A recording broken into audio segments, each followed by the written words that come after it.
Futbol tarixidagi imkonsiz 5 ta gol. 5-o'rin Mixail Lankom. Go'yoki oddiy patkattdek tuyulgan, ammo u to'pni shunday kesib yubordiki, to'p to'g'ri darvozaga kirib bordi.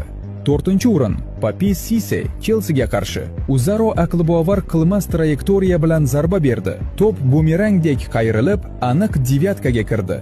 3-o'rin Roberto Carlos deyarli burchak bayroqchasidan jinnidek aylangan zarba bilan to'p devorni aylanib o'tib, uzoq burchakka kirib bordi.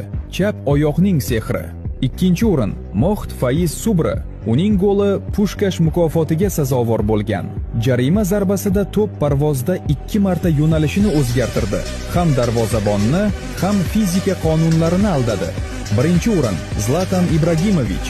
Angliya darvozasiga 30 metrdan o'ziga qarshi bisiklet zarbasi. Bu shunchaki gol emas edi. Bu sof san'at edi.